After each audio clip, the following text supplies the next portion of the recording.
Lalo, buenas tardes, encantado de estar contigo. Ya sabes el cariño que te tenemos. Todos aquí en este país estamos filmando en México y acabamos de dar una consultoría.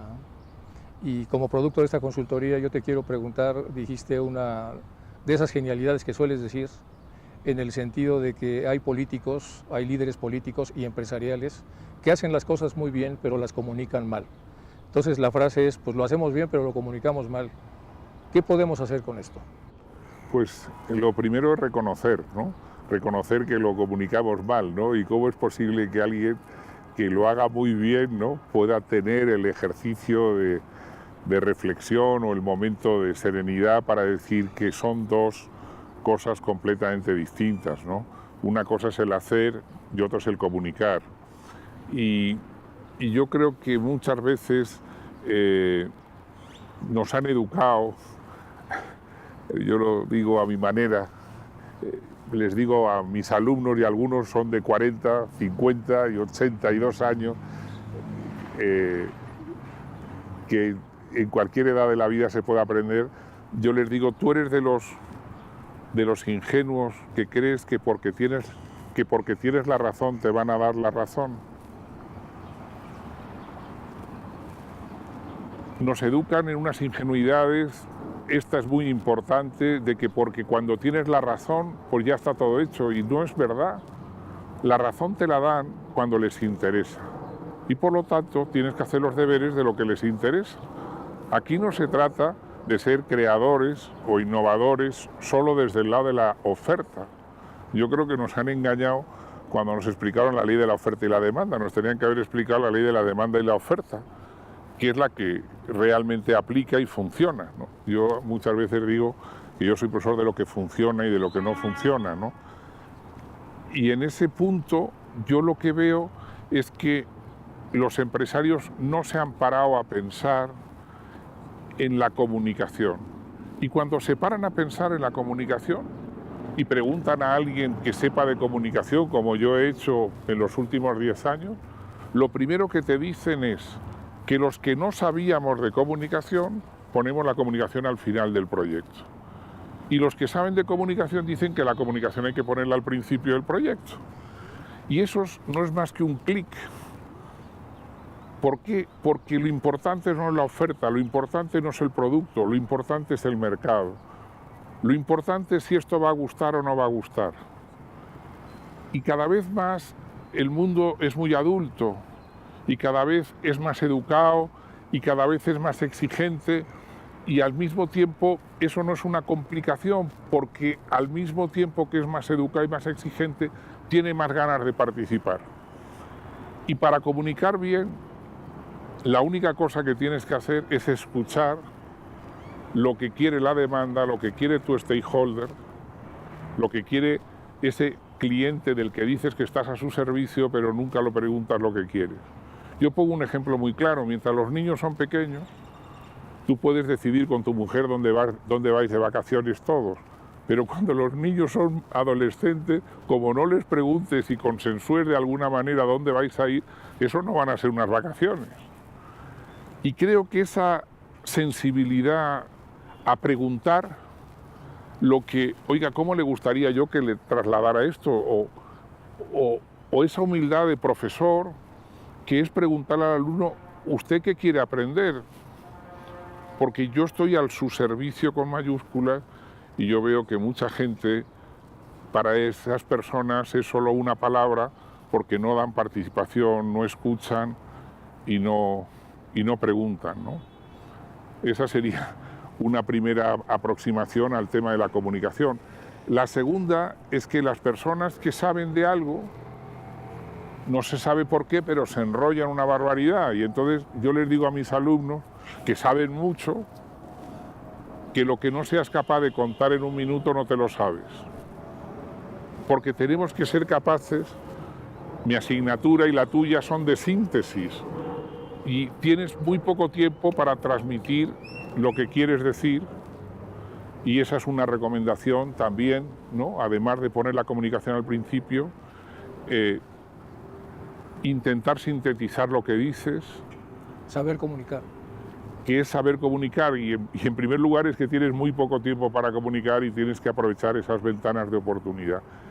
Y lo tercero es una cosa que yo lo hago a favor de mis queridos alumnos y periodistas, ¿no? Y es que muchas veces el entrevistado suele hacer el comentario de que la entrevista está muy bien, pero no me han entendido y el titular no me gusta.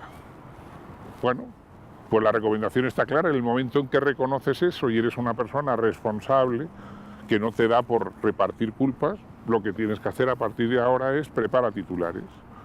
Cuando te vayan a entrevistar, cuando te vayan a preguntar, ten preparada la síntesis, ya no en un minuto, sino en un titular. ¿Puedes poner un ejemplo de eso? A mí cuando una persona me pregunta, ¿tú qué haces? Pues yo sacar lo mejor de mí mismo a mis alumnos.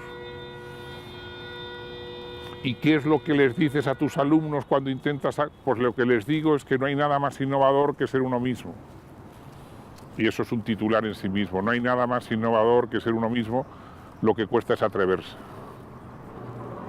O en comunicación se puede aprender mucho del mundo de la política. Yo siempre digo que el que definió el concepto de Brexit, pues ganó el referéndum solo por esa palabra, por ese acierto ¿no? en la palabra, ¿no? O una compañía que dice que lo nuestro es conectar personas, o lo nuestro es, y no estoy citando marcas, pero sí que estoy citando eslogans, que son cosas, es decir, ¿usted qué hace? No, yo creando comunidad, pues ¿quién se va a negar? ¿No? Y me da igual si usted lo hace con un teléfono, lo hace con una plataforma, con una red social, pero a mí el crear comunidad, que alguien me diga que lo que usted está haciendo, en las escuelas de negocios solemos poner el ejemplo de que va un tipo a una construcción y le pregunta a 3 obreros lo que están haciendo.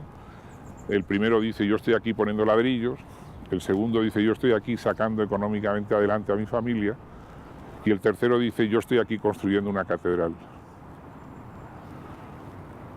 Lo que hacemos puede ser poner ladrillos o estar construyendo catedrales. Todo depende, como tú muy bien dices muchas veces, del punto de vista, de la ambición que tú tengas a la hora de hacer las cosas, ¿no? Y me gustaría preguntarte a ti el cómo, desde tu disciplina, desde tu mayor conocimiento de la mente humana, intentar facilitar el que una persona, 2 cosas, una, que reconozca que no sabemos de comunicación, y sin embargo tenemos una preparación extraordinaria, pero no sabemos de comunicación y por lo tanto no comunicamos bien. Y la segunda, ¿cómo podemos hacer que nuestra comunicación sea una comunicación desde el lado de la demanda y no desde el lado de la oferta? Pues primero el mensaje que le darías al Norman Cameron, al David Cameron, porque le podías haber preguntado, si usted quiere que pierda el Brexit, ¿por qué pone un nombre tan atractivo? Si se supone que usted quiere que pierda. Esa pregunta lo hubiera sacudido y lo hubiera hecho reflexionar y hubiera entendido la relevancia de no poner algo atractivo cuando quieres que eso no prospere. Eso sería darse cuenta de que lo estás haciendo de manera contradictoria, de las contradicciones en las que muchos directivos caen porque no se dan cuenta, tienen motivadores inconscientes. Y estos motivadores inconscientes muchas veces hacen trampa, y aunque parece que vamos en una dirección, pareciera que otra parte de nosotros va en una dirección contraria. Eso hay que sacarlo al consciente, que se den cuenta, y una vez dándose cuenta pueden corregir. Eso es en relación a la primera pregunta. Y la segunda pregunta, Lalo, era... La segunda pregunta es que una vez que eres consciente de que de eso no sabes, cómo hacer que tu comunicación se esté desde el lado de la demanda, en el sentido de que una vez más ese paradigma de que las empresas y las organizaciones, y no te cuento la política, estamos al servicio de... A veces no es verdad, porque nos hablamos de nosotros mismos y no hacemos los deberes de lo que quieren escuchar, de lo que quieren tener, de lo que quieren escuchar, sean políticos, sean clientes, sea la sociedad en general, ¿no? Yo diría que se tienen que construir espacios de intimidad. El padre Larrañaga, que es muy famoso por estas tierras, dice que la intimidad es cuando dos interioridades concéntricas se proyectan mutuamente y generan un tercer espacio perceptible pero no explicable. Dice, esa es la intimidad. Que un político o un líder empresarial se acerque, pero no lo suficiente, a un entorno a preguntarle, probablemente no le va a dar resultado. Tiene que integrarse a ese entorno y una vez integrado, conseguir que las interioridades generen este espacio como para poder comprender lo que realmente necesita y quiere un colectivo, una comunidad, un grupo de trabajadores y sobre todo de los stakeholders. Si no lo practica de esa manera, se va a quedar con una versión superficial, porque todos, nos guste o no, siempre tenemos como una manera superficial de hablar de nuestras debilidades o de lo que necesitamos, no nos gusta quedar en desventaja. Entonces, cuando la pregunta es demasiado directa y lejana, pues, ¿y tú qué necesitas? Pues nada. ¿Y cómo la pasas? Pues bien.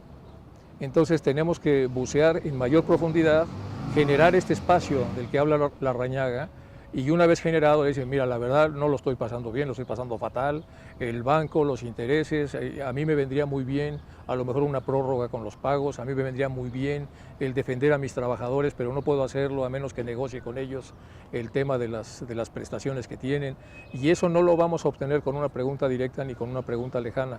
El tema de aproximación empática, el tema de abrir el corazón del otro y abrir el corazón propio para generar este espacio es una de las tareas que tenemos que enseñar a los directores, porque de otra manera es difícil que puedas contactar con la verdadera necesidad. Una convergencia o una confluencia, una vez más, ¿no? A mí me gusta decir que en el siglo XX, en comunicación, el paradigma era que el medio es el mensaje y por lo tanto tienes que ir a televisión, tienes que ir a la tecnología nueva, y hay mucha gente que está con ese mismo paradigma en el siglo XXI y el medio, redes sociales, tecnología, viralidad, es lo importante. Desde mi punto de vista, y no sabes la fuerza que me da el haberte escuchado, el método en el siglo XXI es el mensaje y el método es participativo, es hacer preguntas abiertas, es hacer que tú no eres el líder de todo ni el capaz de hacerlo todo, sino que cuentas con el talento de todos los demás, ¿no? para configurar una oferta que sí que satisfaga a la demanda porque la ha escuchado desde el principio. A mí, cuando se dice que un negocio es de alto riesgo, mi preocupación es que no le han preguntado a los clientes lo que quieren, porque el mayor riesgo es no preguntar al cliente, y hay una reflexión también importante porque ha generado muchas quiebras empresariales, que yo la digo en una sola frase, ¿no? Que es: nunca vendas a un extraño, porque si tú no sabes quién es el cliente al que vendes o al servicio de quién estás, te puedes encontrar unas sorpresas tremendas. Y te agradezco infinito el que me hayas reforzado desde una disciplina diferente, el que el método, el futuro, el siglo XXI es la participación, el buscar espacios comunes, no bajarse, sino converger o confluir. Abrirse también. Abrirse y compartir espacios como este que estamos compartiendo en un Sí, te comento, antes de terminar, a Krishnamurti alguna vez le preguntaron en un auditorio: señor Krishnamurti, ¿cuál es la pregunta de la vida? Y dice Krishnamurti, bueno, la pregunta de la vida es la que haces con el corazón abierto a ser influido, porque preguntar cosas importantes por preguntar, estando cerrado y sin que estés abierto a ser transformado, no tiene sentido, porque se están tocando temas muy importantes y vas a tener el supuesto de que ya lo has tocado y no lo has tocado. Dice, la pregunta de la vida es abrir tu corazón en un diálogo a ser influido, para bien o para mal. Y entonces se genera este espacio que dice Larrañaga, y tú puedes entrar como directivo a saber exactamente lo que quieren tus stakeholders. Cuando tú hablas de este concierto de stakeholders, que es lo que produce una prosperidad compartida, estamos hablando de que se requiere la habilidad de penetración, en el buen sentido de la palabra, a ellos, no con el afán de manipularlos, sino con el afán de entenderlos y escucharlos, agregar ese material que tenemos y de esa manera servir como sirve la naturaleza a un bosque. Como siempre, muchas gracias, Enrique. Muy bien.